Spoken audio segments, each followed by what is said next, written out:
वीर wide Bhoom जायल की इस पावन भूमि पर। और इसी बीच श्रीमान रूपाराम जी रोज सरपंच ग्राम पंचायत इनाना का सापा पहनाकर स्वागत करेंगे श्रीमान हनुमान जी डुकिया, और माला पहनाकर श्रीमान ओम प्रकाश जी सोमड़वाल। श्रीमान रूपाराम जी रोज ने इस कार्यक्रम को सजाने के लिए दिन रात मेहनत की, आपका बहुत बहुत स्वागत है। श्रीमान रूपाराम जी रोज सरपंच इनाना आगे आए, आपका हनुमान जी स्वागत करेंगे।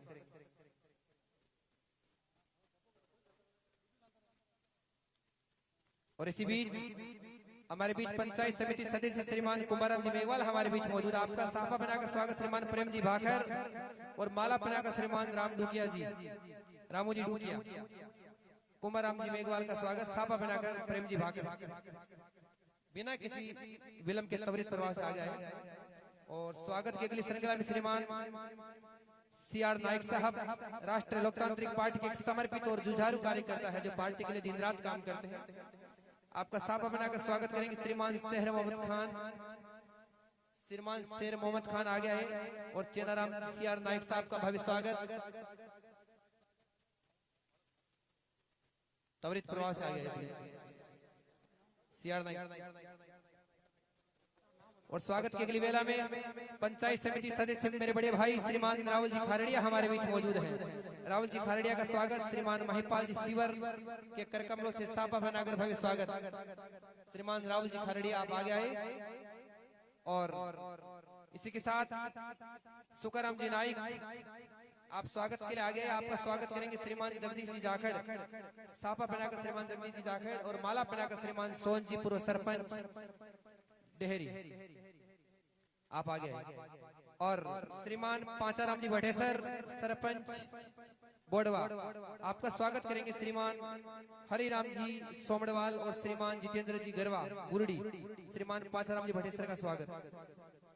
और स्वागत की अगली वेला में हमारे बीच मिर्दा कॉलेज के छात्र नेता और राष्ट्रीय लोकतांत्रिक पार्टी के एक समर्पित नेता श्रीमान सुरेंद्र जी दोथड़ पूर्व छात्र संघ अध्यक्ष मिर्दा कॉलेज नागौर, आपका स्वागत। श्रीमान सुखदेव जी ठेकेदार साहब, सुखदेव जी ठेकेदार आप आगे आए, और सुरेंद्र जी धोतड़ का स्वागत कीजिए। स्वागत के लिए श्रीमान शिवदान जी रेलिया आप भी आगे आए स्वागत के लिए।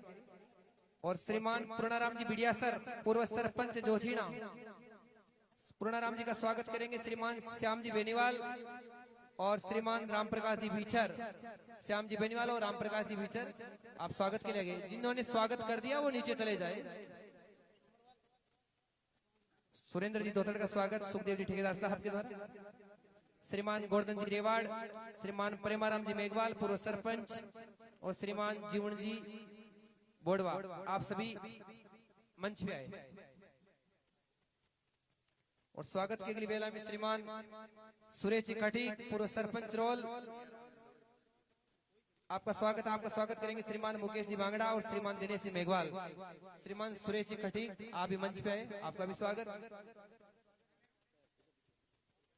एक बार सभी कार्यकर्ता से जितने भी लोग खड़े हैं, देखो मंच पूरा खाली पड़ा है सामने, मंच के सामने आ जाओ प्लीज, आपसे निवेदन है। हनुमान जी भाई साहब का कहना है, हनुमान जी भाई साहब का मैसेज मानो आप। जितने भी लोग देखो सामने दरियों पर आराम से बैठो, कार्यक्रम का आनंद लोग खड़े क्यों, कार्यक्रम लंबा चलेगा। और श्रीमान रामलाल जी इनानिया आपका स्वागत करेंगे श्रीमान भवलाल जी नाइक सरपंच साहब, और श्रीमान सुखराम जी खुड़खुड़िया आप तेजा मंदिर अध्यक्ष, आपका स्वागत करेंगे श्रीमान गोपाल जी गरवा और श्रीमान अशोक जी बुगासरा, और श्रीमान रामलाल जी इनानिया आपके स्वागत के लिए श्रीमान भवलाल जी नाइक आप आगे आए, और आप सभी का भव्य स्वागत। और हमारे बीच राष्ट्रीय लोकतांत्रिक पार्टी के नागौर के जिलाध्यक्ष श्रीमान हनुमान जी बागर हमारे बीच मौजूद है। हनुमान जी भाई साहब का स्वागत करेंगे श्रीमान सुरेंद्र जी सोमड़वाल और ओम जी डोगीवाल और सुरेंद्र जी सोमड़वाल। हनुमान जी भाकर का स्वागत। गोवर्धन राम जी रेवाड़ जिनका सदस्यता के लिए हनुमान जी बेनीवाल ग्रहण कर रहे हैं, हार्दिक अभिनंदन। आगे मैं प्रेमाराम जी मेघवाल जीवन राम जी को निवेदन कर रहा हूं कि वे मंच पर आए जी। श्रीमान जीवन जी लवाइच बोडवा, श्रीमान जीवन जी लवाइच बोडवा आप मुख्य मंच पे आए।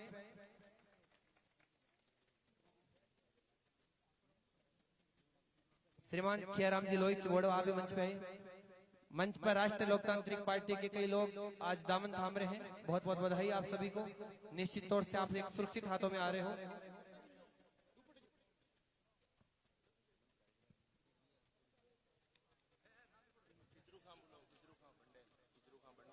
अब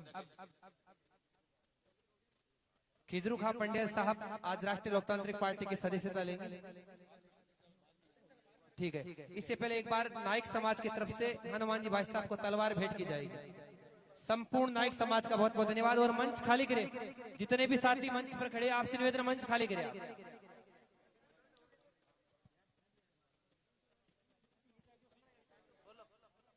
जी, नाइक समाज की तरफ से हनुमान जी भाई साहब को तलवार भेंट कर भव्य स्वागत। और मेघवाल समाज की तरफ से बाबा साहब अम्बेडकर की समर्थी चिन्ह भेंट कर हनुमान जी भाई साहब का भव्य स्वागत किया जाएगा। सबसे पहले नाइक समाज की, एक बार नाइक समाज के लिए दोनों हाथों की जोरदार तालियां। जो तलवार भेंट कर हनुमान जी भाई साहब का भव्य स्वागत। संपूर्ण नाइक समाज का आशीर्वाद आज हनुमान जी भाई साहब को मिल रहा है कि तलवारों की धारों पर इतिहास तुम्हारा चलता है, जिस ओर जवानी चलती है उस ओर जमाना चलता है। और मेघवाड़ समाज की तरफ से बाबा साहेब अम्बेडकर की स्मृति चिन्ह भेंट करके स्वागत। पीछे चले जाओ प्लीज। हनुमान जी लोमरोड पंचायत समिति सदस्य मंच के ऊपर आया। हनुमान जी लोमरोड पंचायत समिति सदस्य मंच के ऊपर आए। राहुल जी खरड़िया, अनिल जी वारपाल, इनकी पूरी टीम की तरफ से मेघवाल समाज की तरफ से हनुमान जी भाई साहब को बाबा साहेब की स्मृति चिन्ह भेंट कर भव्य स्वागत और अभिनंदन है। श्रीमान जीवन जी द्वाइज का स्वागत करेंगे ओम प्रकाश जी डोगीवाल। इसके साथ इस स्वागत की बेला को मैं ही विराम देता हूं।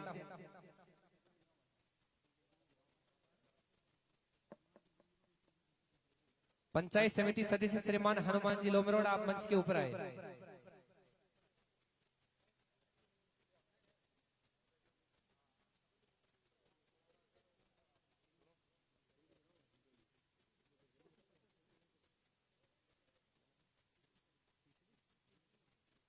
खिजरू खां जी का स्वागत श्रीमान ओम प्रकाश जी डोगीवाल के करकमलों से। तो लीजिए अब कार्यक्रम को आगे बढ़ाने उससे पहले उद्बोधन की इस वेला में स्वागत उद्बोधन के लिए हमारे बीच जाइल की एक मोटी आवाज श्रीमान अनिल जी वारपाल को मैं मंच पर, सुजानगढ़ से राष्ट्रीय लोकतांत्रिक पार्टी के विधायक प्रत्याशी श्रीमान सीताराम जी नाइक आप आगे आए और अपने सुभाषी से हम सबको लाभान्वित कीजिए।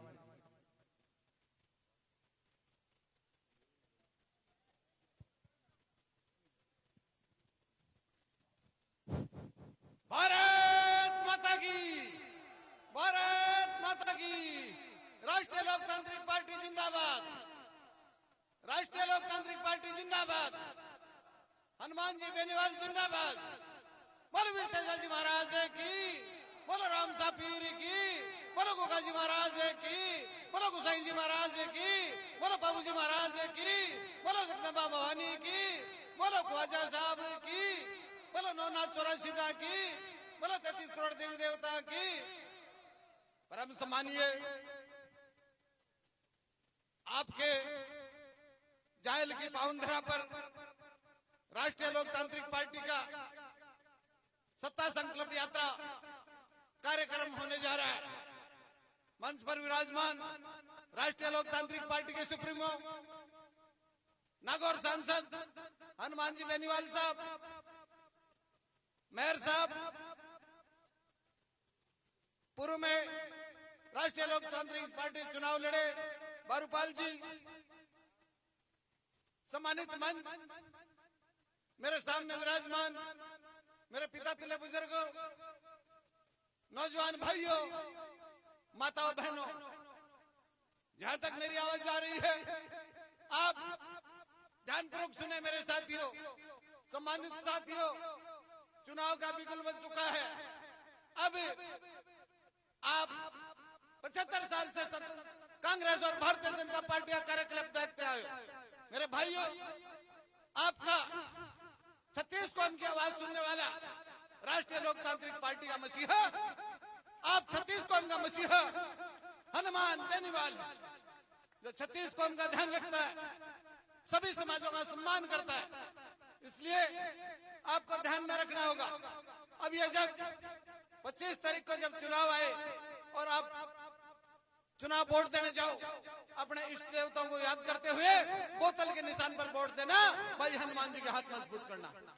भाई हनुमान जी के हाथ मजबूत करोगे। आज तक हनुमान जी बेनीवाल 36 कौम का ध्यान रखते आए हैं और 36 कौम का ध्यान रखेंगे। इतना ही मैं आपको भरोसा दिलाता हूँ। सम्मानित साथियों, हनुमान जी के हाथ मजबूत करो। मेरी बात सुनी, मेरा मान और सम्मान किया, इसलिए बहुत बहुत धन्यवाद, बहुत बहुत धन्यवाद मेरे साथियों। थैंक यू भाई साहब। तो लीजिए स्वागत उद्बोधन के लिए वेला में हमारे बीच अल्पसंख्यक मोर्चा के प्रदेश अध्यक्ष श्रीमान द्रौपदी जी मेरा हमारे बीच मौजूद है। आपका भी स्वागत।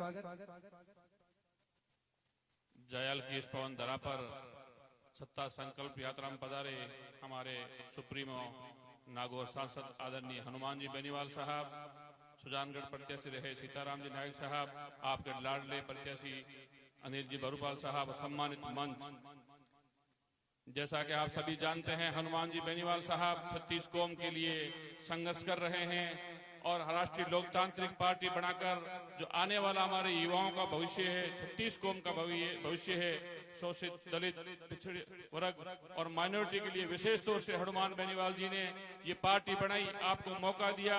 और जायल में पिछली बार आप लोगों ने मेहनत की, लेकिन हमारा जो परिणाम आना चाहिए था, कहीं हम पिछड़ गए। लेकिन इस बार जायल ही नहीं, पूरा नागौर, मारवाड़ और राजस्थान के अंदर हनुमान बेनीवाल की पार्टी सत्ता में आनी चाहिए। तभी हमारा आपका भविष्य सुरक्षित होगा, तभी किसी के साथ अन्याय नहीं होगा। हम लोग जब तक किसान के बेटे को सीएम की कुर्सी पर नहीं बिठाएंगे, तब तक हम लोग कांग्रेस और बीजेपी से कुछ उम्मीद नहीं कर सकते। 70 साल में इन्होंने कुछ नहीं किया। भाषण तो आपको खूब दिए, खूब सुने, लेकिन अब तो वो टाइम आ गया है कि जब आपको वोट के रूप में हनुमान जी बेनीवाल को ताकत देनी है। और ये ताकत जिस हाथ में कलम दोगे, वो आने वाले आपके भविष्य लिखा जाएगा, आपके बच्चों का भविष्य लिखा जाएगा। अगर राजस्थान में भाईचारा, आपसी प्रेम बढ़ाना चाहते हो और विकास के नए आयाम स्थापित करने चाहते हो, तो आप लोग राष्ट्रीय लोकतांत्रिक पार्टी को मजबूत करें। जहां भी जिस क्षेत्र में विधानसभा में, चाहे SC ST का कैंडिडेट हो, चाहे चौधरी समाज का हो, चाहे राजपूत समाज हो, चाहे मुसलमान समाज का हो, चाहे हमारा भाई विष्णुई हो, चाहे कुमावत हो, चाहे मेघवाड़ है, चाहे नायक है, कोई भी आए, आपको तो एक ही निशान दिखना चाहिए, बोतल का निशान और हनुमान बेनीवाल पार्टी का सिंबल। उसको अधिक से अधिक मतदान कर आप विजय बनाएं। इन्हीं शब्दों के साथ आपने मुझे बुलाया, मान सम्मान दिया, उसके लिए धन्यवाद। जय हिंद, जय भारत। Thank you sir. तो लीजिए उद्बोधन के लिए वेला में हमारे बीच हनुमान जी भाई साहब के सुपुत्र आशुतोष और बेटी दिया 2-2 शब्द कहना चाहिए। आप आगे आइए।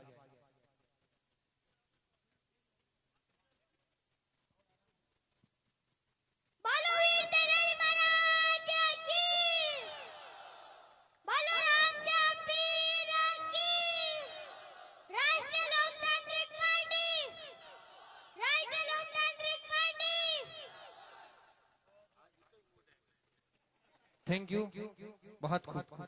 तो लीजिए उद्बोधन के लिए वेला में हमारे बीच श्रीमान अनिल जी बारूपाल हमारे बीच मौजूद। एक बार दोनों हाथों की जोरदार ताली से श्रीमान अनिल जी बारूपाल।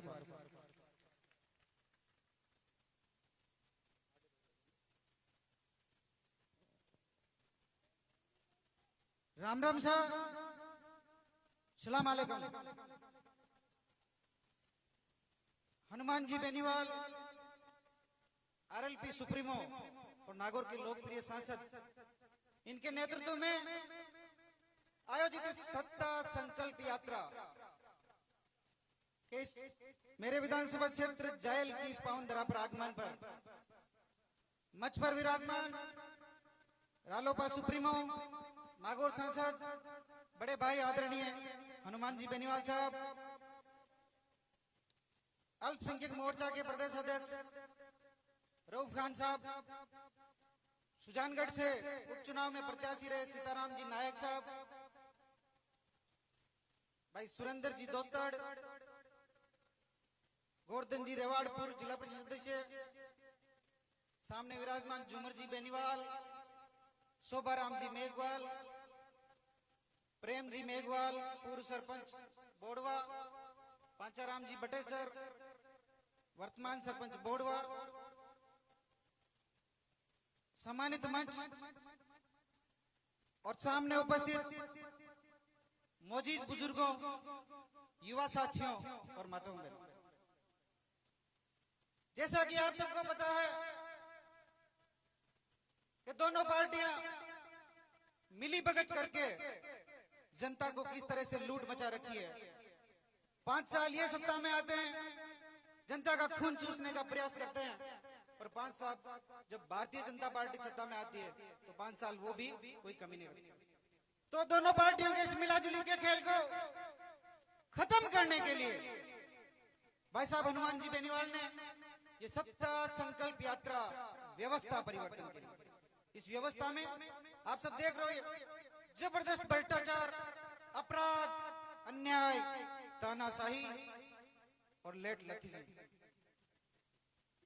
इस व्यवस्था को खत्म करने के लिए भाई साहब ने यह बीड़ा उठाया और भाई साहब को अपार जन समर्थन मिल रहा है। इसको देखकर लगता है कि इस बार सत्ता बदलने वाली है और सत्ता आम जवान और किसान के बेटे के हाथ में आने वाली है। आप सबने देखा होगा कि राष्ट्रीय लोकतांत्रिक पार्टी अगर विपक्ष की भूमिका में कहीं दिख रही है तो अकेले राष्ट्रीय लोकतांत्रिक पार्टी दिख रही है। सरकार जो गलत निर्णय करती है उस गलत निर्णय का विरोध अगर कोई करता है तो रालोपा सुप्रीमो और रालोपा पार्टी के नेता, और यहाँ प्रशासन जो अन्याय और अत्याचार कर रहा है उसके विरोध में भी आरएलपी के जो सिपाही है वही मजबूती से आवाज उठाते हैं, दूसरा कोई नहीं बोलता। अभी नागौर जिले में अगर देखा जाए तो जाइल विधानसभा क्षेत्र सबसे शांत इलाका हुआ करता था कोई टाइम में। आज देखिए यहाँ अपराधों की बाढ़ आ गई, या भ्रष्टाचार चरम पर है, और यहाँ की जो सत्ताधारी विधायक उसको तो बहुत से लोग भ्रष्टाचार की देवी और कहने लग गए। तो आपने देखा होगा यहाँ अगर कोई गवर्नमेंट सर्वेंट नौकरी कर रहा है उसको भी डर डर के अपना काम करना पड़ता है। आम आवाम और किसान की सुनने वाला कोई नहीं, और खुलेआम भ्रष्टाचार को इन्होंने बढ़ावा दे रखा है और लोगों में एक भय का माहौल पैदा कर दिया। इसके सामने बोलने की कोई हिम्मत नहीं करता। यहाँ भी अगर इस भ्रष्टाचार की देवी से किसी ने लड़ाई लड़नी शुरू करी और लड़ाई जारी रखी तो वो आरएलपी के नेताओं ने और आरएलपी पार्टी की टीम ने और हम लोगों ने मिलकर करी। आपने देखा होगा विपक्ष पूरी तरह खत्म हो गया। या भारतीय जनता पार्टी से विपक्ष की भूमिका में रहने वाले जो नेता लोग घूम रहे उनको रहना चाहिए था, लेकिन जैसे ही चुनाव हुए, चुनाव के बाद सारे के सारे गायब हो गए। भ्रष्टाचार की भूमिका, इनके भ्रष्टाचार के खिलाफ अगर विपक्ष की भूमिका में कोई रहा है तो अकेले राष्ट्रीय लोकतांत्रिक पार्टी। मुझे किसी ने कहा, भाई साहब एक इंटरव्यू था, कोई दिल्ली की टीम आई हुई थी, तो उन्होंने कहा कि आपके जाइल में बहुत से मजबूत लीडर भी घूम रहे हैं भारतीय जनता पार्टी से या और कोई तैयारी करने के लिए। मैंने कहा मजबूती का आपका आकलन क्या है? आप लोगों ने कैसे कहा कि मजबूत, किस आधार पे कहा मजबूत? मैंने कहा शरीर से जरूर है, एक एक दिन में 10-10 जगह जिम लेते हैं, बाकी अगर अन्याय और अत्याचार से लड़ाई लड़नी हो उसमें अकेले राष्ट्रीय लोकतांत्रिक पार्टी ने लड़ाई जारी रखी, उसके अलावा कोई नहीं आ रहा। साथियों, मैं तो आप सबसे यही कहूंगा, साथ ही मैं आपको धन्यवाद देना चाहूंगा जाइल की जनता को कि जब जब मेरे परिवार ने यहाँ चुनाव लड़ा आपने भरपूर दोनों हाथों से आशीर्वाद रख के 4 बार मेरे दादाजी को राजस्थान की विधानसभा में पहुंचाया। उसके लिए आप सबका धन्यवाद, आभार, अभिनंदन। पिछली बार जब मैंने चुनाव लड़ा उस समय भी आपने कोई कमी नहीं रखी और 50,000 वोट देकर एक नई ताकत के रूप में मुझे यहाँ उभरने का मौका दिया। उसके लिए मैं आपका आभारी रहूंगा, पूरे जीवन आपका ऋणी रहूंगा। सब पिछली बार कुछ चीजों की कमी हमारी भी रह गई थी, हर जगह पहुंच नहीं पाए थे, और आपको पता है कि दादाजी ने जो 4 साल का कार्यकाल था बिल्कुल ईमानदारी से अपना शासन किया था और एक नए पैसे का कहीं भ्रष्टाचार का आरोप नहीं लगा। पिछले चुनाव में जो सबसे बड़ी कमी, हालांकि मैं सब जगह पहुंचा, लेकिन अगर कमी देखी जाए तो मेरे पास संसाधनों की कमी रही थी। लेकिन आप ये सोचिए कि वो संसाधनों की कमी क्यों थी। संसाधनों की कमी की वजह अगर आप अपने आत्मा में झांक के पूछोगे तो साथियों आप सबको पता चल जाएगा। संसाधनों की कमी इसलिए थी कि हमने भ्रष्टाचार को पनपने नहीं दिया। हमने ये जो अधिकारी कर्मचारी इनको खुली छूट नहीं दी लूटने की, हमने दलाली नहीं की। इस वजह से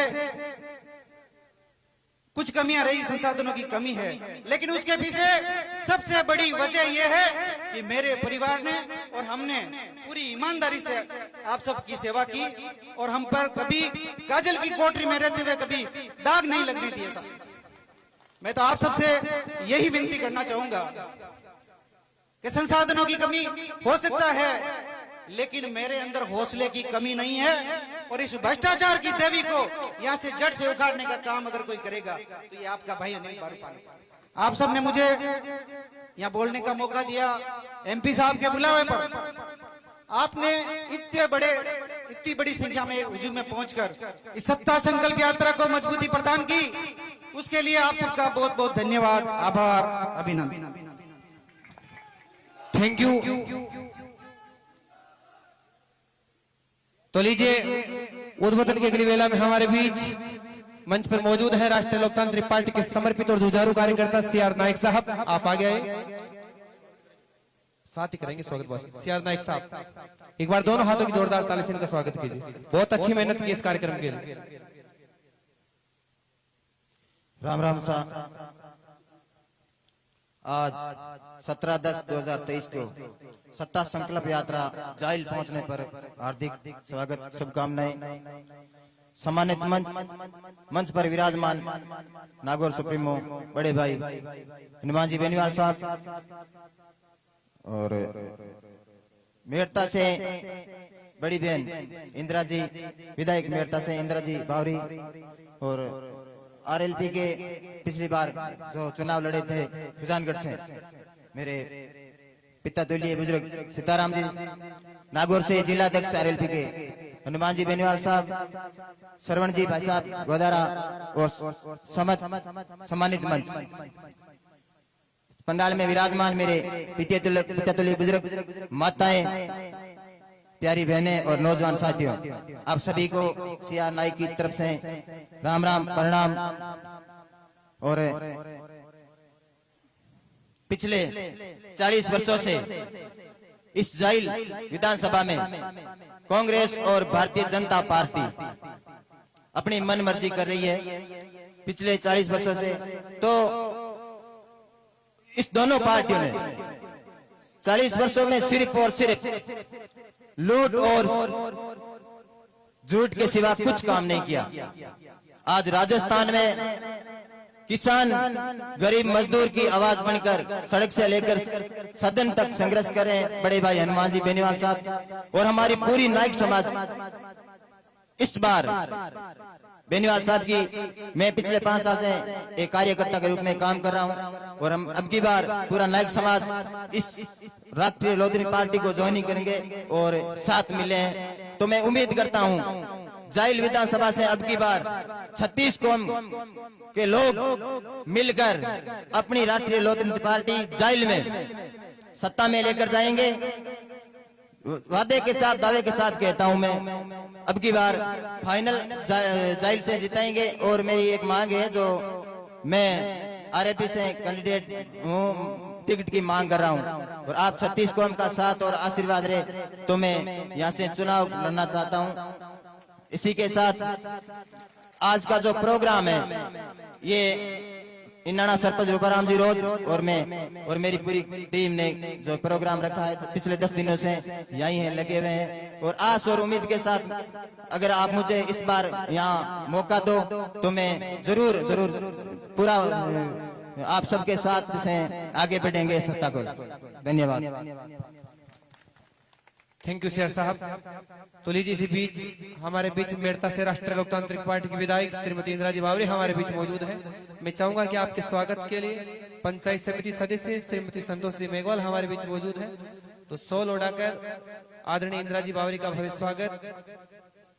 श्रीमती संतोषी मेघवाल जो पंचायत समिति सदस्य, एक बार दोनों हाथों की जोरदार ताली से अभिनंदन होना चाहिए।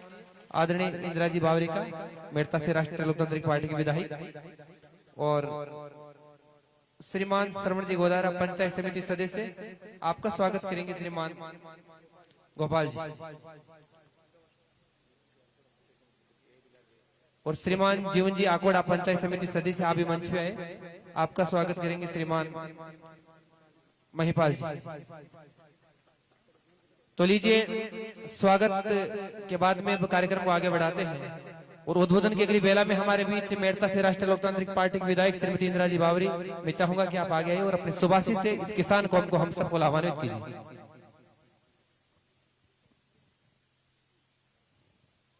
राम राम सा।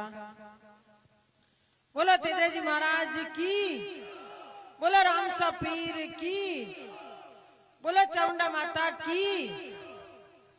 आज आपके जैल गांव में सत्ता संकल्प यात्रा में मंच पर विराजमान आपके सबके लाडला और 36 कौम की बात उठाने वाला हनुमान जी बेनीवाल साहब, सीताराम जी, बारूपाल जी और सम्मानित मंच और सामने विराजमान सभी हमारे पिता तुल्य बुजुर्गों, नौजवान साथियों, माता और बहनों और प्यारे बच्चों। वैसे चुनाव हमेशा ही आपके बीच में आवे और हमेशा ही आप लोग वोट भी दो, पर आज तक जो ऐसी का लोग ये बाकी आज तक कोई बात नहीं सुने। और 36 कौम की और कोई दुख सुख में वो भागी बने तो सिर्फ एक आदमी है, हनुमान बेनीवाल जी। 36 कौम की आवाज भी उठावे और 36 कौम में कोई दुख और सुख पड़े तो पहले आपने हनुमान बेनीवाल जी खड़ा मिले। तो मैं आपने वही निवेदन करूं कि आप लोग 36 कौम का लोग अब की बार आरएलपी पार्टी की मदद करें और हनुमान बेनीवाल जी को मजबूत करें। वैसे हनुमान बेनीवाल जी एक मजबूत नेता है और हमेशा ही वे एक ही बात कहे कि किसान का बेटा आके किया हुए और किसान ने किसान को हक किया मिले। तो आप लोगों ने सबने मारो हाथ जोड़ो ही निवेदन है। मैं भी आज बावरी समाज की बेटी हूँ, सीताराम जी नाइक है और मैं जानू सीताराम जी नाइक ने और बावरिया ने एमएलए तो बहुत बड़ी बात है, मंग बाप दादा ही गुंदे क्या। और एमएलए को टिकट तो बहुत बड़ो या करे और मैं जानू रोडवेज को टिकट लेवे तो बावरी और नयन 2 घंटा उबर रहना पड़े। तो हनुमान बेनीवाल जी पहली बार पार्टी बनाई और पहली बार एक बावरी समाज ने और नाइक समाज ने टिकट भी दिया और तन मन धन से जिता भी दिया। और आपके सामने आज बावरी समाज की बेटी आज मंच पर खड़ी है। मंच तो दूध की बात है। आज कटे बावरी समाज का कोई घर जावे ना कि मन चाय गालने के की का घर का वो बावरिया घर का कि थोड़ा बाहर बैठ जो पच गाल बा टाइम को नहीं मांगे। आ स्थिति राजस्थान में बनाई होड़ी सिर्फ बैठने वाला एक ही आदमी है, हनुमान बेनीवाल जी। 36 कौम ने साथ ले चले और 36 कौम की बात सुने और 36 कौम के दुख और सुख में भागी बने तो सिर्फ एक आदमी हनुमान बेनीवाल जी। आप लोग देख रहे हो सोशल मीडिया, नेता तो आपके भी है पर कोई नेता आपकी बात नहीं उठावे, सिर्फ एक ही बात कहे ये नेता तो अपने जो भी मर्डर हो जाए, बलात्कार हो जाए। आज की तारीख में आप देखो सुबह अखबार पढ़ो तो आई के बलात्कार मर्डर, पर वे लोग बात नहीं उठानी चाहे। नेता तो आपके भी है और कांग्रेस का अब नेता है जो कांग्रेस की सरकार है। और मैं तो आप भी सुना कि जब कांग्रेस का नेता है जब काम भी ज्यादा या करे। तो मैं तो आई कहनी चाहूँ आपने कि सरकारों में माके भी रिया और अबार भी सरकार है, पर मेड़ता विधानसभा में जो हनुमान बेनीवाल जी का आशीर्वाद हो, आज मेड़ता विधानसभा में जो भी काम ही हो 70 सालों का इतिहास उतार देख लो। आज मेड़ता विधानसभा में इतिहास में लिखी जाएगा मेड़ता विधानसभा में हनुमान बेनीवाल जी काम किया। तो मैं तो आपने वही हाथ जोड़ निवेदन है कि आप लोग आने वाली टाइम हनुमान बेनीवाल जी की होनी चाहिए और आने वाला मुख्यमंत्री किसान का बेटा होना चाहिए। धन्यवाद। राम राम। Thank you. तो लीजिए हमारे बीच ऊंटवालिया सरपंच श्रीमान वहदलाल जी गोदारा आप स्वागत के लिए आगे आए और उद्बोधन के लिए वेला में हमारे बीच मंच पर मौजूद हैं राष्ट्रीय लोकतांत्रिक पार्टी के सुप्रीमो और इस धरती माँ का कलेजा चीरकर अनाज पैदा करने वाले किसानों के लिए सड़क से लेकर राजस्थान की विधानसभा और राजस्थान की विधानसभा से लेकर भारत देश की आत्मा कहे जाने वाली संसद तक संघर्ष करने वाले हनुमान जी बेनीवाल मंच पर मौजूद हैं। हनुमान बेनीवाल उस माटी का वृक्ष नहीं है जिसको नदियों ने सींचा है, अरे बंजर माटी में पलकर मरते से जीवन खींचा है। वो पत्थर पर लिखी इबारत है, शीशे से कब तक तोड़ोगे, मिटने वाला नाम नहीं तो कब तक।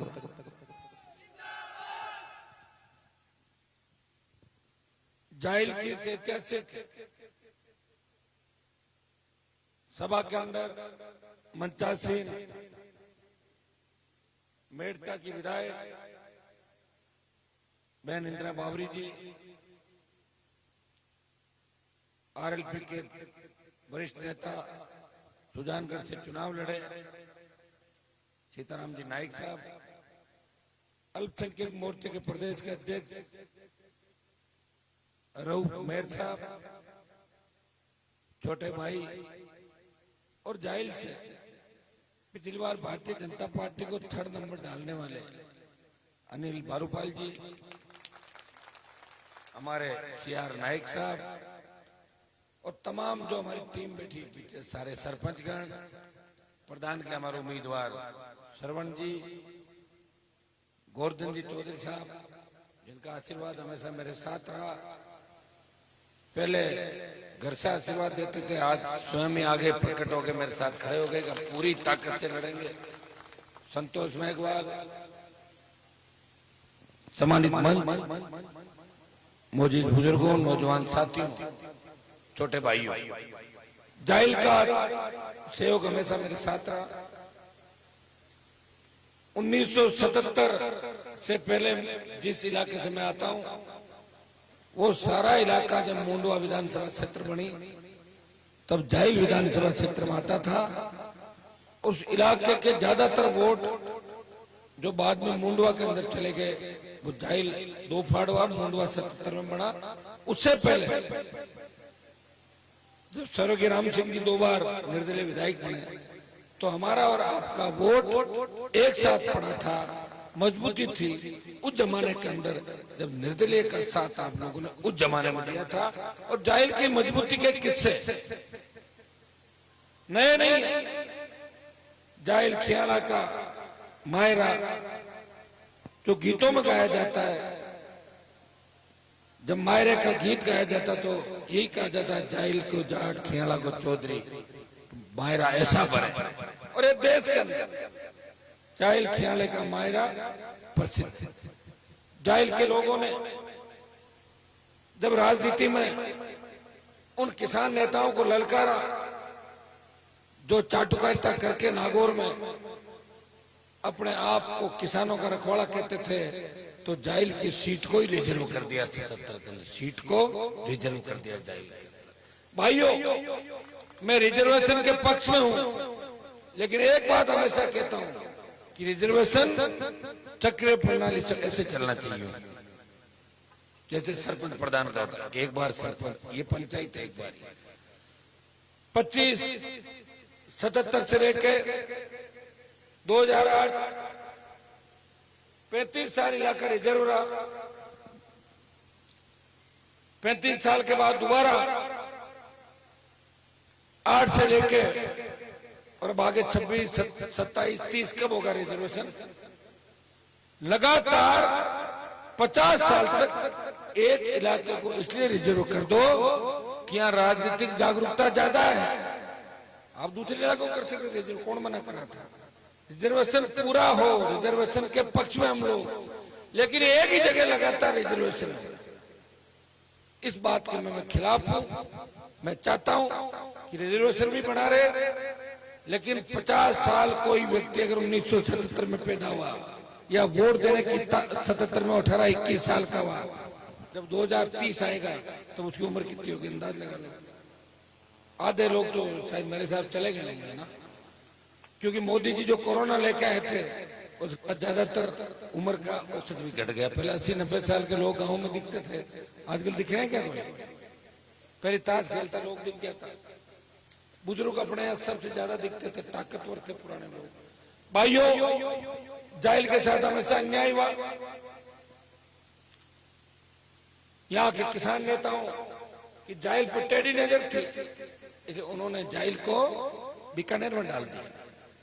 जिला नागौर, इधर उस सीट, और जाहिल से जब यहाँ के नेता निकलते थे तो गाड़ी के कांच ऊंचे करके निकलते थे कि जाहिल वालों से क्या लेना देना, इनका तो वोट ही नहीं पड़ता। यही बात थी। जाहिल और लाडनू विकास के अंदर पीछे रह गए, लाडनू को चूरू में और जाहिल को बीकानेर। ये सोची समझी साजिश थी, क्योंकि आपने उनको ललकारा था, उनको हराया था आप लोगों ने, इसलिए उनके मन में टीस थी। उनके मन में ये टीस नहीं थी, उनके मन में ये भी टीस थी कि नागौर के किसान के बेटे बेटी, नागौर के मेघवाल बावरी नाइक समाज के बेटे बेटी, नागौर के कोई मुसलमान का बेटा बेटी अगर पढ़ के आगे बढ़ जाएगा, यहाँ नेर आ जाएगी, यहाँ के जमींदार बड़े हो जाएंगे, तो हमारे बेटे पोतों की दरिया कौन बिछाएगा? इसलिए जिले को अंधेरे कुएं के अंदर धकेल दिया, गर्त में डुबो दिया, वो सजा हम खुद भुगत रहे सारी। आज मैं धन्यवाद दूंगा छोटे मेरे भाइयों को कि जिस ताकत के साथ ये लड़ाई लड़ रहे, देश के किसी भी कोने में जाता हूं तो नागौर का व्यक्ति वहां मिलता है, जोधपुर बाड़मेर का व्यक्ति वहां मिलता है, शेखावाटी का व्यक्ति मिलता है। हमारा अभिनंदन करते हैं वहां पे कि हमारे राजस्थान से हनुमान जी आए हैं। मैं लोकसभा की कई कमेटियों के टूर के अंदर गया और जब उनकी पीड़ा सुनता हूं, वो किस्सा बताते हैं कि मैं तो 40 साल पहले आ गया था, मुझे तो कोई मेरा जानकार लेके आया, लेकिन अब धंधा ठीक ठाक चल रहा है। मैं गांव में मेरे परिवार का भी ध्यान रख रहा हूँ, समाज का भी ध्यान रख रहा हूँ। अगर 60 साल पहले नहर आ जाती तो मैं महाराष्ट्र, मुंबई और मद्रास कमा के लिए नहीं जाना पड़ता। यही सब कुछ होता। ये नागौर कहने को तो कहते हैं कि नागौर से राजनीति चलती है। हाँ, नागौर से राजनीति चलती थी 2 परिवारों की, और भाषण होते थे। चौधरी साहब तो जानते हैं सारी बातें, उनके साथ मंचों पर बैठते थे। बिजली आएगी तो करंट आ जाएगा, लड़कियां पढ़ेगी तो भाग जाएगी। हाँ, वैसे वो सही कहते, कौन भाग जाएगी आपको पता, कौन भाग रही है? हमारी तो कोई नहीं भाग रही, आपको पता किधर भाग रही, कौन भाग रही, ठीक है, जानते हैं। अगर नहर आ जाएगी तो पानी गंदा होता है, और ट्रेन आएगी तो चोर आ जाएंगे। ये भाषण होता है। और अब क्या भाषण होना पता है कि मैं कहता हूं कि फड़ौती, नागौर, जायल, डीडवाना, कुचामन, सीकर रेल लाइन लाओ, नई रेलवे लाइन का सर्वे चालू करा दो। अगर आपका आशीर्वाद रहा और मेरी ताकत बढ़ी स्टेट के अंदर, तो मैं तय है कि जायल से रेल भी निकल पड़ेगी। चुप चुप चुप चुप, पहले चुप चुप चुप चुप करती, पहले चुप चुप करती थी, अब सन्नाटेदार भागती रेल। आप देखते हो इलेक्ट्रिक रेल भी हो गई। शिक्षा के मामले में देखता था कि कुचामन से शिक्षा की क्रांति आई। क्यों आई? शेखावाटी नजदीक है सीकर झुंझुनू, वो हमसे बहुत आगे। जमीनें नहीं उनके पास ज्यादा, जमीनें हमारे पास ज्यादा है, जोत हमारे पास ज्यादा है, क्षेत्रफल हमारे पास ज्यादा है। लेकिन वहां धना सेठों के साथ वहां के नेताओं ने मिलकर शेखावाटी के तमाम उद्योगपतियों से बात करके, ज्यादातर देश के अंदर जो उद्योगपति वो शेखावाटी के अंदर है। आप नाम पढ़ सकते हो, लंबी लिस्ट है, टाटा बिरला से लेकर 50 लोगों की, कहीं न कहीं शेखावाटी से उनका नाता रिश्ता। उनके साथ मिले और एजुकेशन को बढ़ावा दिया। और जब शिक्षा आई, शिक्षा की क्रांति आई, हमसे आगे निकल गए। हम लोग जमीन को लेके बैठे रहे, यहाँ नहर नहीं थी, 7-7 अकाल पड़ते थे। तीसरे अकाल के अंदर लोग मालवा जाते थे कमा के खाने के लिए। मैंने मेरी आंखों से देखा कि दूसरा जब अकाल पड़ता था गोवर्धन जी, तब लोग कोटा बूंदी जाते थे कमा के खाने के लिए। याद करो उन दिनों को। ये किससे दे देना आपको? तालाबों का पानी पी पी के अगर नारू रोग इस देश में सबसे ज्यादा फैला, वो नागौर के अंदर फैला था। वो क्यों फैला? कौन नेता था यहाँ के? 1945 के अंदर जोधपुर स्टेट में मिनिस्ट्री थी नागौर के नेताओं की। 52 से लेके 96 तक लगातार सत्ता के अंदर दो ही परिवारों का राज था और उसके बाद भी लगातार सत्ता के अंदर है। सत्ता को भी बांट लिया, एक भाई कांग्रेस में, दूसरा भाजपा में, एक रात को बीजेपी में, सुबह कांग्रेस में, एक कांग्रेस में, रात को शरणम गच्छामी भाजपा में। फिर भी थापे नहीं। तकलीफ है कि हनुमान बेनीवाल क्यों जगा रहा लोगों को। 1998 के अंदर जब मैं राजस्थान यूनिवर्सिटी का अध्यक्ष था, मैं बीजेपी में राजनीति नहीं करना चाहता था। मेरे पिताजी की इच्छा थी, अस्पताल में भर्ती थे। मैं जब गया, उन्होंने सुना कि हनुमान निर्दलीय जीता और कांग्रेस वालों के टच में। तो मेरे कहा, बेटा अगर मुझे देखना चाहता है, मेरे घर में रहना चाहता है, तो कांग्रेस के साथ मत रहना। नहीं रहा, पिताजी की आज्ञा का पालन किया। मैंने उस भारतीय जनता पार्टी का दामन थामा जो किसान विरोधी थी, और मैं अगर चाहता तो जयपुर के आसपास किसी इलाके की सीट को ले लेता और वहां विधायक 1998 के अंदर बन जाता। लेकिन मैंने कहा मैं नागौर मुंडवा जाऊंगा, मेरे पिताजी की सीट जो किसानों ने, जवानों ने सींची है, वहां मैं राजनीति करूंगा और मेरे भाइयों को जगाऊंगा, उनको सत्ता के शिखर पे लेके जाऊंगा। 98 से लेकर लगातार का मेरा जो संघर्ष है वो आपने देखा होगा कि किन परिस्थितियों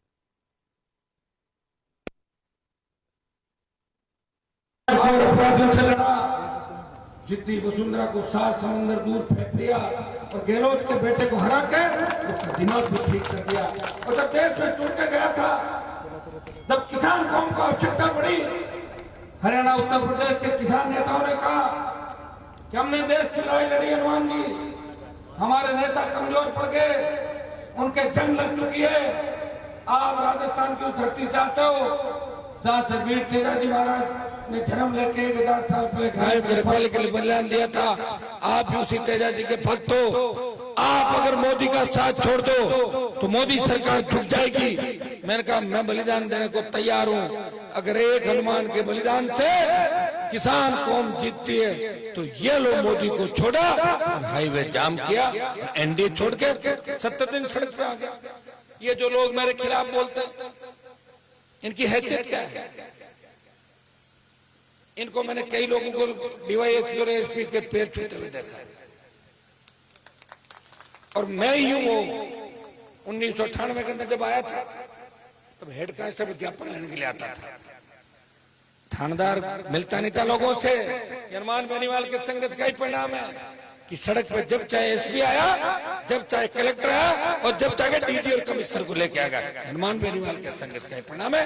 नागौर को मजबूत किया, जाइल को मजबूत किया, जवान को मजबूत किया और किसान कौम को मजबूत किया। अग्निपथ जब आया तो अग्निपथ सेना को ठेके पे दे दिया। न भारतीय जनता पार्टी बोली न कांग्रेस बोली, एक व्यक्ति लड़ता रहा। उसने कहा कि अग्निपथ को वापस लेना पड़ेगा मोदी जी। मैं किसान का बेटा हूं, मेरे घर के सामने स्टेडियम में मैं रैलियां देखता था। सेना के अंदर भर्ती का जज्बा था बच्चों का। मैं आता था लेट, बच्चे सड़क पे सो जाते थे, घर के अंदर भी व्यवस्था कर रहा था कुछ बच्चों की। बच्चे कहते साहब हम तो सो जाएंगे, सुबह 3 बजे दौड़े हमारे। कितना जज्बा कि मैं उनको पूछता था, बच्चों तुम क्यों जाना चाहते हो सेना के अंदर? कि साहब हमारी रेजिमेंट ने ये किया वो किया, हमारी रेजिमेंट का इतिहास है, हम दुश्मन से लड़ना चाहते हैं, हम मार देंगे, मर जाएंगे, मिट जाएंगे। वो जज्बा जो था, प्रधानमंत्री ने वो जज्बे को खत्म कर दिया। उनकी चिड़े हमसे, किसान कौमों से चिड़े, तमाम उन जातियों से चिड़े जो लड़ने वाली है, जो मार्शल है। उनकी संकीर्ण मानसिकता है, ये सेना को ठेके पे दे दिया। लेकिन इसका विरोध किसी ने नहीं किया। अगर देश में सेना को ठेके पे देने का विरोध किया तो आरएलपी पार्टी झंडे के साथ आई, लोकसभा और पार्टी मीटिंग में विरोध किया और जोधपुर में 2 लाख जवानों की रैली करके मोदी को चेतावनी दी, आ रहा हूं दिल्ली की तरफ, तैयार हो जाओ। पहले ये था तो अग्निवीर भर्ती होगा, वो 25% रखेंगे और 75% को वापिस भेजेंगे। ये हमारे संघर्ष का परिणाम है कि दिल्ली की सरकार डरी और उसने कहा कि 50% को परमानेंट कर देंगे और 50 वापिस जाएंगे। अभी पंजाब की घटना देखी होगी 2-3 दिन पहले, एक शहीद होता है अग्निवीर, उसे शहीद का दर्जा नहीं दिया जाता। एम्बुलेंस के अंदर 2 आदमी आते हैं, बॉडी रख के चले जाते हैं उसके घर पे। ये पीड़ा किसने दी? ये नरेंद्र मोदी ने पीड़ा दी है। मोदी भी किसान का उतना ही बड़ा दुश्मन है, यदि कांग्रेस पार्टी राजस्थान के अंदर किसान की दुश्मन है।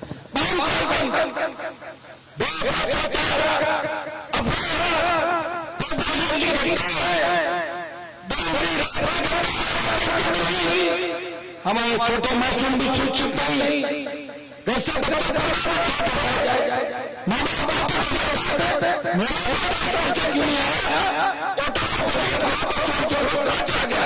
इस पीड़ा के अंदर राजस्थान का हर व्यक्ति, हर किसान जी रहा है। कोई सुरक्षित नहीं, घर से कब जाए, वापिस आएगा कि नहीं आएगा, इसकी कोई गारंटी नहीं। ये अपराध किसने बढ़ाया राजस्थान के अंदर? सरकार किसकी थी? गहलोत, वसुंधरा। 98 से लेकर 23 तक जो गठबंधन राजस्थान के अंदर चला, मिला जुलने का खेल चला, एक दूसरे को पन पाने का काम किया।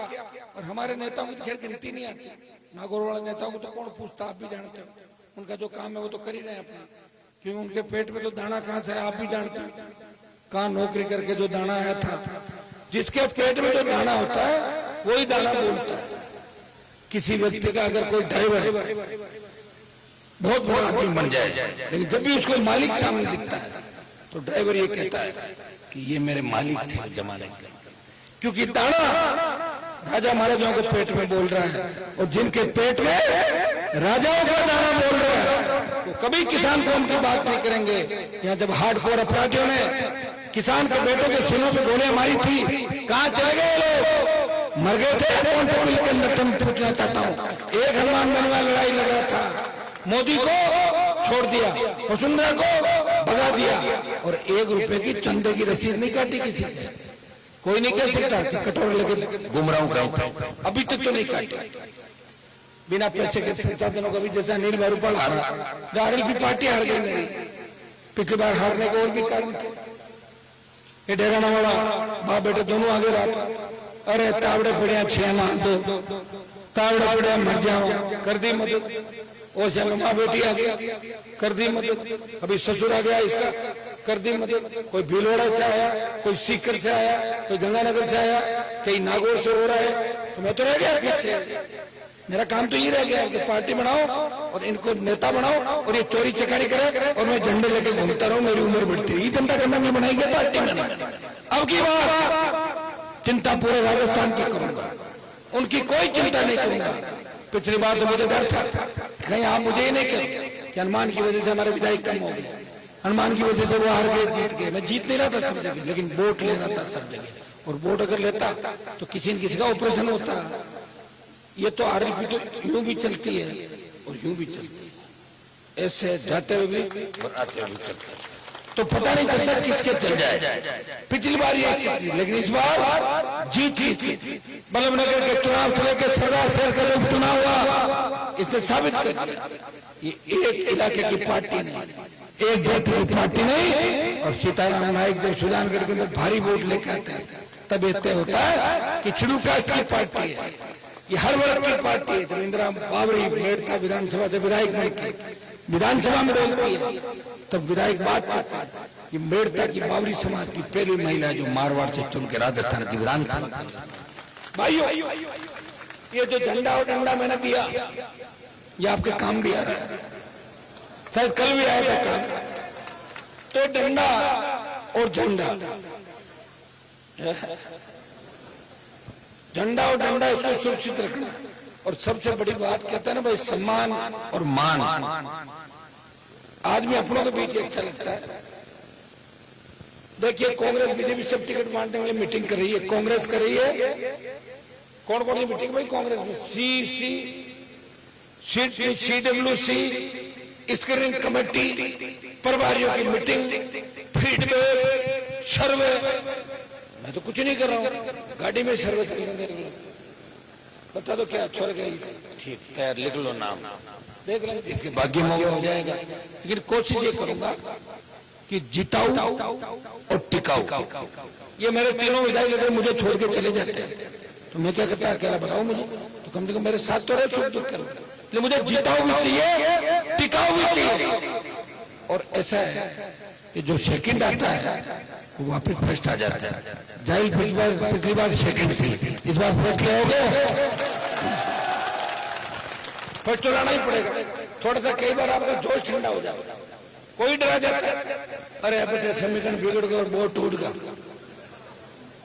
मैं जब चौधरी हमारे प्रधान जी रामकरण जी की चुनाव के दौरान डेथ हो गई थी, मैं दाद संस्कार में बाबा के गया तो जाहिल वाला बहुत चिंता कर कि साहब जाहिल में तो हुई जी हो शिव में थे आ रहे हो, मैंने बहुत चिंता। मैंने कहा चिंता मतलब 20,000 के लगभग जीते, 17-18,000 जीत गया था। मुझे तो पता है कि जाहिल में जो पिछली बार 50,000 वोट मिला था वो इस बार 78-80,000 मिल रहा है। कितना बहुत भारी बहुमत से जीत रहे हो। लेकिन टिकट से पहले मैं सर्वे कराऊंगा, आप सबका मन क्या है वो भी लूंगा। और ये मंच पे जितने भी लोग टिकट मांग रहे हैं इनको मैं एक ही बात कहूंगा कि जिसको आरएपी टिकट दे दे उसके साथ आना सर।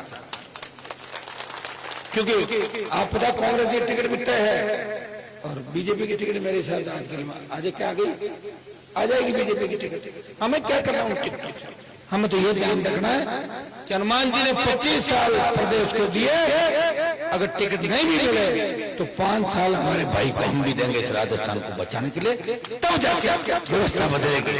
व्यवस्था ऐसे नहीं बदलती कि कांग्रेस छोड़ भाजपा में, भाजपा छोड़ कांग्रेस में, काको कटे भतीजो कटे भतीजी की पार्टी में पाची आवे दौड़ती मन बड़े बने निकले वो काम व्यवस्था कम बदल। कहीं ईडी की रेड हो रही है, कहीं एसीबी आ रही है, कोई जा रहा है वापस नहीं आ रहा, और कोई जो चला जाता है परमानेंट गायब हो जाता है। देखो आप हो रहे गायब, फिर भी मैं चुप, इसलिए चुप हूं कि कुछ बंदिश है मेरे ऊपर। लोग ये नहीं कहते कि हनुमान जी तो समाज के लोगों के पीछे पड़ गए, मैं पीछे नहीं पड़ा, मैं तो सारे पीछे पड़ गए। इतिहास उठा कर देखो, मैं तो मरते मरते बचा हूं। ये तो आपकी कृपा थी कि सरकार से लड़के वापिस बाहर आया और आपको संगठित किया, और आपके साथ साथ शेड्यूल कास्ट ओबीसी का नारा देके दिल्ली तक गया और पार्टी बना के आपके बीच आपका सम्मान बढ़ाने के लिए आया हूं। इतना ही विश्वास आपको दिलाता हूं, आने वाला समय आपका है। नागौर और 10 सीटों पे भारी मुकाबला होगा और हर सीट पर राष्ट्रीय लोकतांत्रिक पार्टी 1 नंबर और 2 नंबर की लड़ाई लड़ रही है, 30 नंबर कहीं पर नहीं किसी सीट पर। आप चिंता निकालते हैं और जाहिल पे तो मुझे ऐसा लग रहा है कि आप अगर थोड़ी सी हिम्मत रखेंगे, आप इनसे देखते क्यों पुलिस वाले घूम रहे हैं, इनसे क्या करना, आपको डर के क्या, वो डर लग रहा है, डर लग रहा है मुझे घंटी कर दिया करो, मैं बैठा हूं, ये अपना काम करें, हमें अपना काम करना। गए 5 साल के अंदर जो आपके वर्तमान विधायक को वोट मिला था वो से वोट टूट गए। कैसे मारा लोगों को, दौड़ा दौड़ा, किसी को आर्थिक रूप से मारा, किसी की जेब कटी, किसी का कुछ हुआ और किसी का कुछ हुआ, किसी नए आदमी को आगे नहीं आने। आप जानते हो हर चीज में कमीशन, सबसे ज्यादा भ्रष्टाचार अगर हुआ तो नावा और जाहिल, देवर भाई भी दोनों नावा जाहिल, ये भारी भ्रष्टाचार या नागौर के अंदर हुआ, ये हमें सोचनी हर बात। और आपको वोट देते वक्त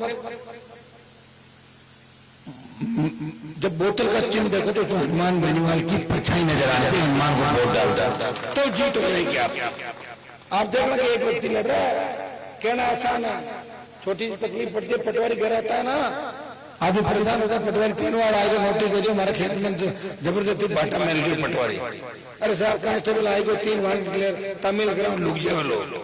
एक व्यक्ति लड़ रहा है, सीना तान के खड़ा है, वो छुप नहीं रहा है, वो न मोदी की तरफ देख रहा है, न उसे मोदी की ईडी सीबीआई से डर लग रहा है, न उसको गहलोत की एसीबी और क्राइम ब्रांच से डर लग रहा है, उसे डर लग रहा है तो सिर्फ आपके भविष्य को लोग चिंतित है कि 23 में अगर सत्ता में नहीं आए तो 28 में मेरी भी उम्र बढ़ रही धीरे धीरे, फिर मैं कौन रखवाले करेगा आपकी, बताओ। इसलिए मैं आह्वान कि तमाम लोग, कई लोग हमारे गलती से स्वार्थ के खातिर कांग्रेस की ट्रेन में चढ़ गए थे, कई लोग भाजपा की स्लीपर कोच के अंदर बैठ गए थे, उनसे अपील करता, खा पी लिए वापिस आ जाओ भाई, तकलीफ के अंदर और किसान को हम तकलीफ के अंदर आओ, कांग्रेस और भारतीय जनता पार्टी को घर बिठाओ, आरएलपी का शासन राजस्थान के अंदर लाओ। भाइयों, जब देश आजाद हो रहा था उसमें एक ही नारा देश के अंदर था कि हिंदुस्तान से अंग्रेजों को भगाओ। तब कोई जाति के शहीद नहीं माने जाते थे। जो क्रांतिकारी थे, लड़ रहे थे, उनकी जाति नहीं थी, वो क्रांतिकारी थे, भारत माता के सपूत थे। आपको नारा देना होगा कि कांग्रेस भगाओ, भाजपा भगाओ, राष्ट्रीय लोकतांत्रिक पार्टी लाओ, अब अपना सारा काम ठीक हो जाएगा। ये तय है कि आरएलपी पार्टी के उम्मीदवार को हर जगह मेरे समाज के अलावा 30 से 35 हजार वोट हर विधानसभा क्षेत्र के अंदर मिलेंगे। और हमारे जोड़ लेना, जीत के आंकड़े सारे ही सारा आपको समझ में आ जाएंगे। राजस्थान के अंदर आप सबने मान सम्मान दिया, पुनः हृदय से आपका आभार। एक बार आप लोग मिलजुल के जो भी बात है सारे लोग मुझसे भी करेंगे, क्योंकि अपना मकसद है कि सत्ता संकल्प व्यवस्था पर सत्ता में कैसे टिकट एक होती है, 15 लोग टिकट अगर मांग लें तो जीत कौन रहा है ये भी हम सबको मिलकर तय करना है। सीताराम जी बैठे, नायक समाज की पैरोकार तो सीताराम जी करेंगे। मैं सीताराम जी को यही कहता हूँ रोज कि कांग्रेस भाजपा कितने टिकट देती राजस्थान में आपको बता देना, उनसे एक आध टिकट ज्यादा दे दूंगा मैं, ये भी तय। कांग्रेस बीजेपी से कम नहीं। मारवाड़ में इंदिरा जी बैठी है, कभी कांग्रेस बीजेपी में बाबरी को टिकट ही नहीं दिया। मैं कह रहा हूँ और ले लेना, आप तो रेडी हो, एक बार तैयार करके जाओ, जहाँ हमारी सीट जीत सकती। हमें सबको टिकट देना, मेघवाल को भी देना, नाइक समाज को भी देना, बाबरी समाज को देना, रेगर समाज को भी टिकट देंगे, वाल्मीकि को देंगे, जाटों को देंगे, बेरवा को देंगे, तमाम जातियों को देंगे। शुरू काट के जाते हैं, जाट, गुजर, मीणा, धाकड़, आंजना, पटेल, सिरवी, राजपूत, ब्राह्मण, जो जो मांगेगा और मजबूत है और डिमांड होगी टिकट देंगे। ये पार्टी है भाई, पार्टियां सर्व जातियों से चलती, एक जाति से पार्टी नहीं चलती। हाँ, किसी न किसी को लीड करना होता है। अगर जाहिल का मुसलमान समाज इस बार ये तय कर ले, जिनकी संख्या जाहिल में अच्छी है, कांग्रेस को तो हमेशा ही वोट डाल दो 70 साल में, एक बार ये तय करो कि एक बार हनुमान जी वाली पार्टी को डाल दो, बीजेपी को नहीं डाल दो, मुझे डाल दो, जीत में बहुत बड़ा योगदान मिल जाएगा। बहुत बड़ा मुस्लिम वोट है। रऊफ साहब बैठे हैं, इनको मैं यही समझा जैसलमेर बाड़मेर की गणित। मैं कोशिश कर रहा हूँ कि कुछ बड़े मुस्लिम चेहरे पार्टी में आए, लेकिन सब लोग एक ही बात कर रहे हैं, साहब हाल तो टिकट मांगी, टिकट करते हैं आज हम, अभी वेट करो आपको, हाल तो टिकट कर रहे। एक चीज को वेट और करो कि कांग्रेस को कहते हैं भाजपा में दौड़ी बट नहीं मुझे लाइफ हम मार कर आए कहते मंगल बढ़ जी टिकट ही होगा लाइफ चला क्या अभी हम इसके साथ मिलकर लड़ेंगे। ये दम राजस्थान के अंदर प्रत्येक नेता के अंदर, जनता में तो दम है, जवानों में दम है, लेकिन नेता कमजोर। कई लोग तो मेरे पास इसलिए भी नहीं आना चाहते कि हनुमान जी बड़ी भीड़ तो पंचायती कौन चल रही है ना, पंचायत सबकी चलती है, गलत चीज में नहीं चलेगी। सही बात का मैं जो पार्टी के अंदर बैठा हूँ, मुझे हर चीज का न्याय करना पड़ेगा। अगर न्याय के मैं साथ नहीं हूँ तो आप मेरे साथ नहीं होंगे, और आपने मैं अकेला क्या करूँगा बताओ मुझे। ये न्याय, विश्वास और आस्था का केंद्र है किसान जवानों का। ये झंडा, ये घोषणा पत्र आने वाला अपनी पार्टी का, ये बोतल का चिन्ह, स्वच्छ पारदर्शी प्रशासन। लोगों को उम्मीद है, लोग कांग्रेस बीजेपी के कैंप में टिकट मांगने के लिए आते हैं और धमकी ये देते हैं कि अगर टिकट नहीं दोगे तो मैं आरएलपी में चला जाऊंगा। कितनी बड़ी बात है बताओ मुझे।